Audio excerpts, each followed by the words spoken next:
as a show of power, but keep us also from being afraid to exercise it at all. Help us to be good example to the people we serve of the virtues of honesty, integrity, justice, loyalty and self-discipline. Grant us your wisdom and guidance in all our actions.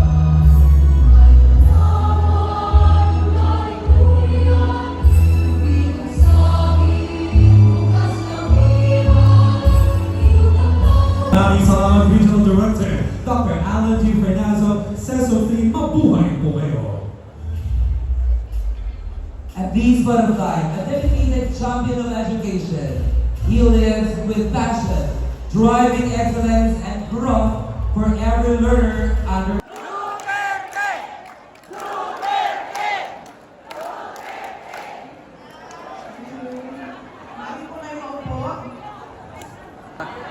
Magandang araw sa inyo. Malaki ang aking kailangan ipagpasalamat sa inyo, sa inyong paanyaya sa akin na dumalo sa inyong convention dahil binigyan ninyo ako ng pagkakataon na umuwi dito sa aming pinakamamahal na syudad ng Davao.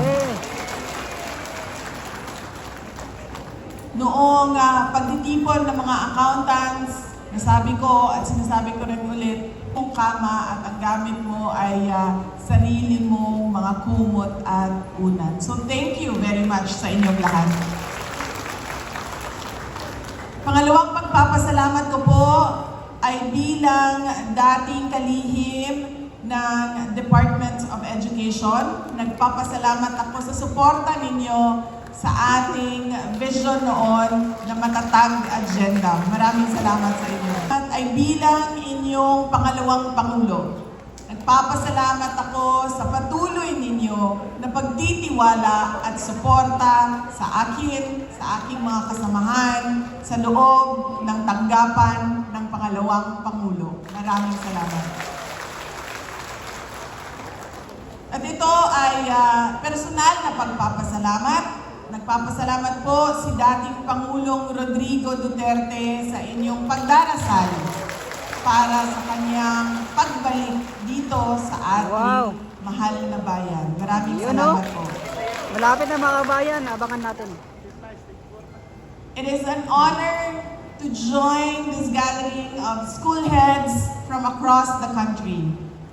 Leaders who carry the vital responsibility of translating policies into meaningful action for our learners.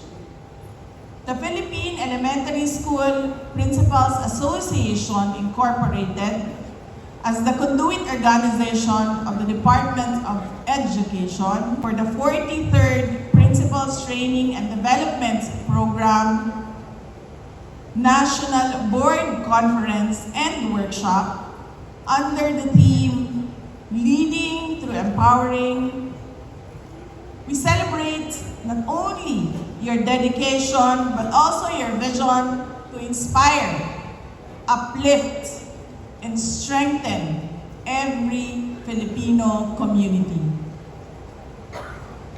Thank you for choosing to stay and to serve our country. Despite the complex challenges you face, including professional, financial, and personal problems. Napakarami ang nangangarap na mangibang bayan, pero kayo, pinili ninyo na tulungan ang ating mga kabataan. Malaki ang utang na loob namin sa inyong lahat. Mahal ng inyong mga estudyante at ng inyong stakeholders. Pangalawa, instructional leadership and teacher development. A supportive principal empowers the teacher by supporting continuous professional growth and by providing constructive classroom. Number 6. Effective communication and stakeholder engagement. At all costs, avoid confusion and miscommunication. That is why you have to explain, and explain again. Number 7, distributed leadership and capacity building. Ito na yon. Make everyone a leader and a decision maker to be able to delegate, purposefully delegate, and get the job done. Number 8, and let us not forget, the most important part of our service, students, student-centered leadership approach. Academic accomplishments are of course important, but equally important is student character development. Aanhin ba natin ang matalino at magaling kung pangit naman ang ugali? Wow, napakaganda ng sinabi ni Vice President mga kabayan. Finally, reflective practice and continuous improvement. Of course, trainings, conferences, forums are important. Madali na ito. Umattend kayo ng convention ninyo. Hindi para mamasyal,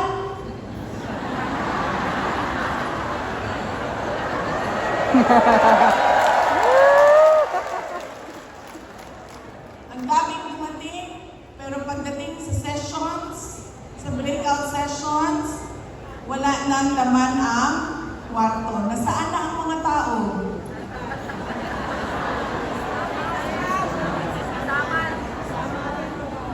We say, di ba, we support our teachers and their professional development. That is the same for our principals. Mattend kayo para mag-level up, mag-evolve, maging innovative kayo.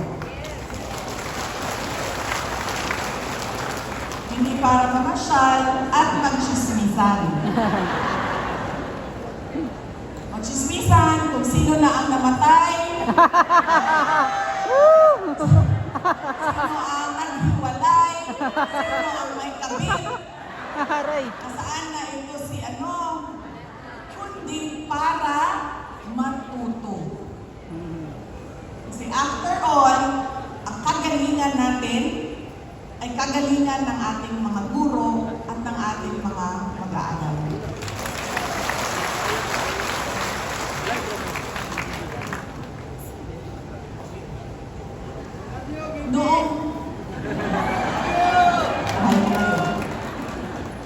Noong tayo ay nag-aaral, meron pa kayong classmate na nagsabi na gustong-gusto niyang pumasok sa paaralan? Meron kayo? Okay, kasi kami, nung nag-aaral kami, wala sa amin ang gusto mag-aaral. Lahat napipilitan dahil takot sa magulang at yung mga magagaling namin, lahat ay napipressure sa galing sa magulang. Kailangan number 1 ka, kailangan number 2 ka, kailangan number 3 ka. My dear principals, the best learning institution is where personnel and students are happy and excited to come to school every day.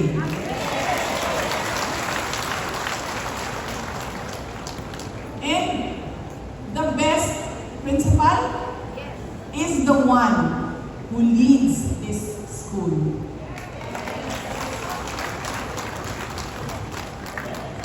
Mga kababayan, ang lahat ng ginagawa natin ay para sa Diyos, sa bayan, at sa bawat pamilyang Pilipino. Syukran. Thank you very much, Vice President of the Republic of the Philippines, the Honorable Sara Z. Duterte. Maraming salamat sa ating Vice Presidente. Mabuhay po kayo.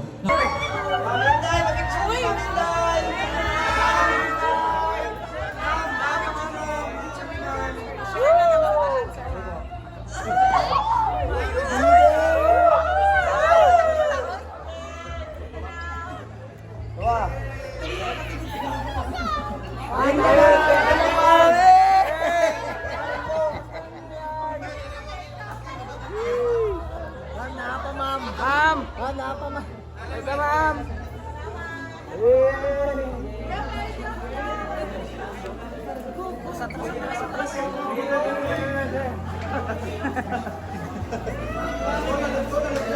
Wala naman. Giblakan na kayo. Wala na guys. Banggaan mag...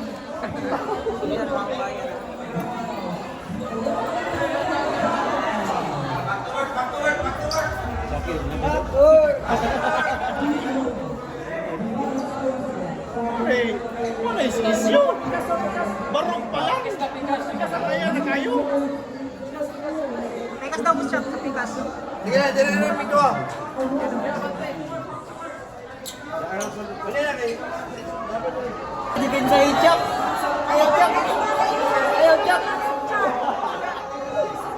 Siminsahan ba kayo ah? Sabihin mo lang.